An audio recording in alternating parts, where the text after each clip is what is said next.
السلام علیکم ورحمۃ اللہ وبرکاتہ۔ Welcome to my channel Islamic information. جمعہ مبارک کے دن درود شریف پڑھنے کی کچھ برکات۔ اس سے دعا قبول ہوتی ہے، مال و اسباب میں برکت ہوتی ہے، حاجتیں پوری ہوتی ہیں، آفات و بلا سے نجات ملتی ہے، بھولی ہوئی چیزیں یاد آ جاتی ہیں، درود شریف پڑھنے والے کے ساتھ فرشتوں کی محبت ہو جاتی ہے، ادائے قرض ہو جاتا ہے، شفائے مرض، درود پڑھنے والے کی قبر میں روشنی ہو جاتی ہے، پل صراط سے ثابت قدم گزر جانا۔ تو آپ بھی جمعے والے دن درود ابراہیمی کا ورد ضرور کریں۔ درود پاک کے کچھ فضائل۔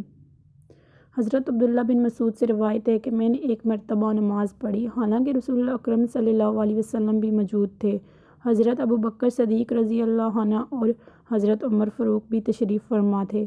جب نماز پڑھنے کے بعد بیٹھا تو اللہ کی حمد و ثنا کی، پھر حضور اکرم صلی اللہ علیہ وسلم پر درود بھیجا، پھر اپنے لیے دعا کی۔ نبی اکرم صلی اللہ علیہ وسلم نے یہ دیکھ کر فرمایا، جو مانگو گے دیا جائے گا، مانگ دیا جائے گا۔ جمعے کے دن درود ابراہیمی کا ورد ضرور کیا کریں۔ ایسا کرنے سے آپ کے نامہ اعمال میں نیکیوں میں اضافہ ہوگا، آپ کی دلی مرادیں پوری ہوں گی، آپ کے گناہ کم ہوں گے اور اللہ پاک آپ کی بخشش فرما دیں گے۔ حضرت موسیٰ علیہ السلام کو درود پڑھنے کا حکم۔ اللہ تعالیٰ حضرت موسیٰ علیہ السلام پر وحی نازل فرمائی کہ اے موسیٰ، اگر تم چاہتے ہو کہ میں تمہاری زبان پر، تمہارے کلام سے، تمہارے دل میں، خیالات سے، تمہارے بدن میں، تمہاری روح سے، تمہاری آنکھوں میں نور بصارت سے اور تمہارے کانوں میں قوت سماعت سے زیادہ قریب رہوں تو پھر محمد صلی اللہ علیہ وسلم پر کثرت سے درود بھیجا کرو۔